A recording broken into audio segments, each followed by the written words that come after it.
Dans la paracha de Balak,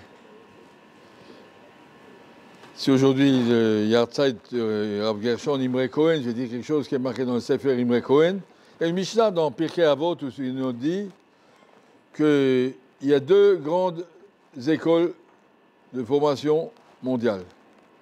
Talmidav chez l'Avraham Avinu et Talmidav chez le Bilam Aracha. Il y a deux catégories, tu peux choisir l'école que tu veux, mais il n'y a que deux écoles. Ou bien tu choisis l'école d'Abraham, ou tu choisis l'école de Bilam. Et a priori, Abraham, c'est quelqu'un qui a obéi à Kadosh Baruch dans tout ce qu'il a demandé. Et si tu regardes Bilam, il a obéi tout ce qu'Hachem a demandé.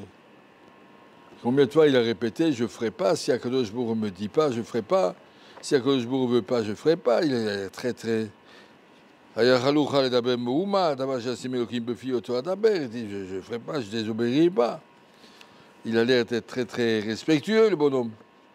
Et pourtant, Rachamim nous ont dit que c'est l'antithèse d'Abraham.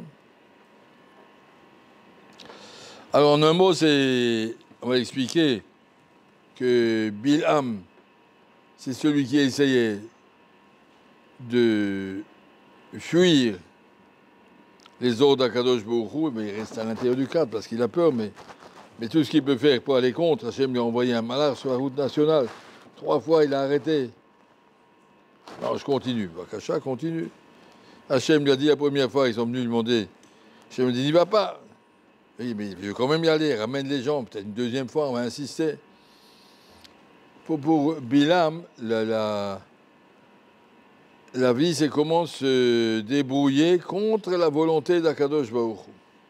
Pour Abraham, au contraire, toute la vie, c'est comment obéir, donner tout ce que je peux pour Akadosh Baruch Hu.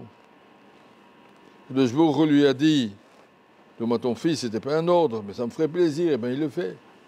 Pour Bilam, au contraire, tout ce qu'il peut faire pour essayer de fuir les ordres d'Akadosh Baruch Hu, donc pour lui, la Torah, les mitzvot, c'est un rôle, c'est des contraintes. Et pour Abraham, c'est un bonheur. Et je sais qu'on le voit, hein, un des exemples, Imre Cohen, c'est marqué, quand Hachem a bloqué par un malach Bilham avec son ânesse sur la route nationale, 1 fois, 2 fois, 3 fois, elle a ouvert la bouche, va Yiftar Hachem et Piatom, va tomber le Bilham. Mais assis, qui t'anisait Shalosh Regalim. Qu'est-ce que je t'ai fait que tu m'as frappé? Shalosh Regalim. Maman, on dit Shalosh Permim. Pourquoi c'est Shalosh Regalim? Omer Rashi, Ramazlo. L'ânesse, elle dit à Bilham, réfléchis bien. Ata mevakesh akor uma chogeget shalosh regalim beshana. Toi, monsieur Bilam, tu crois que tu vas essayer d'empêcher, de détruire ce peuple qui fait les 3 fêtes dans l'année, 3 pèlerinages. Rav Gershon, dans Imre Cohen, il s'arrête sur moi chogeget. Le peuple juif, il doit monter 3 fois par an à Jérusalem. Je ne sais pas si vous comprenez ce que ça veut dire. Ça demande une très grande mesirut nefesh. On va tous habiter au Yerushalayim, femmes et enfants. C'est beaucoup de monde, hein, c'est serré. On est obligé de vivre sur des miracles. Mais c'est très compliqué.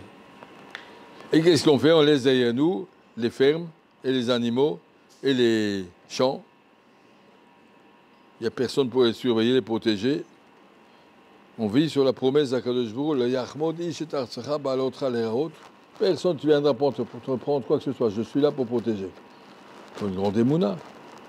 Et quand on arrive à Yerushalayim, il faut faire des korbanot tous les jours. Ça coûte cher. C'est compliqué, fatigant. Il faut monter à pied.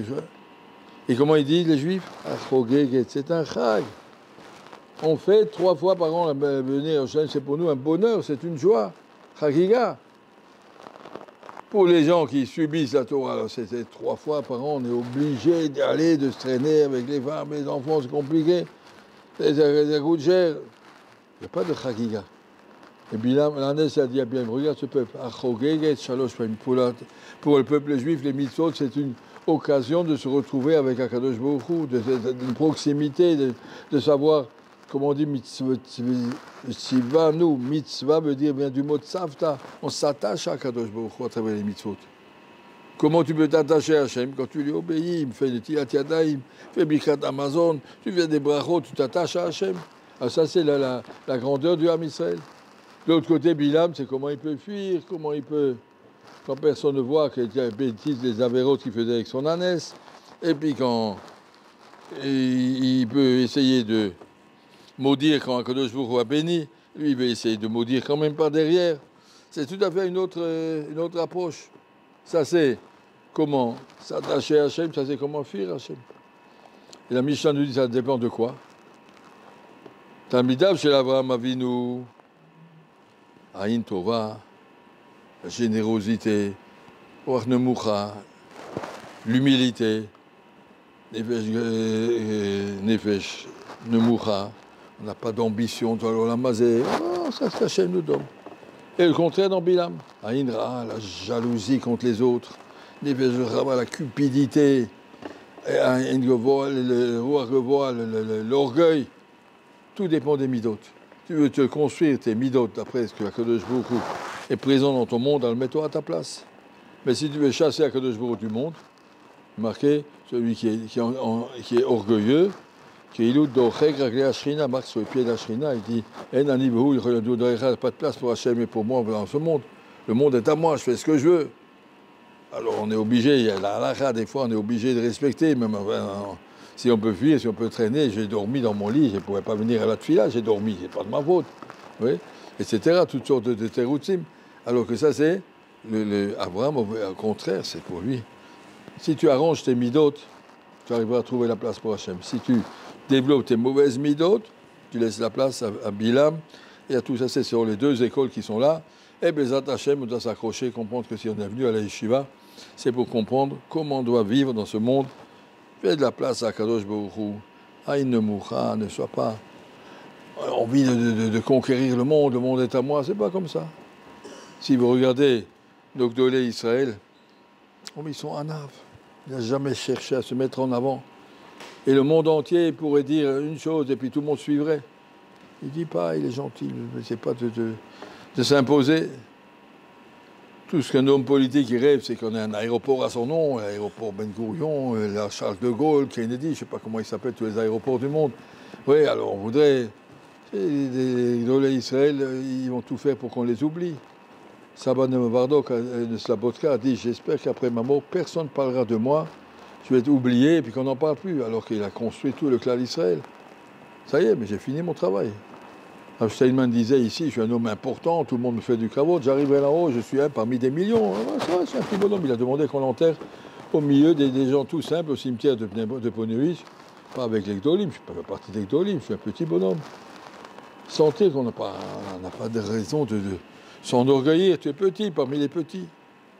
Et comme ça, on trouve la place pour Akadosh Baruch Hu. Ça, ce qu'il a marqué ici à Chogig, on va avoir une simcha dans les mitzvot. C'est qu'en les mitzvot, on sent que c'est pour nous un moyen de s'attacher à Akadosh Baruch Hu et Bezrat Hashem de grandir tous ensemble. Merci.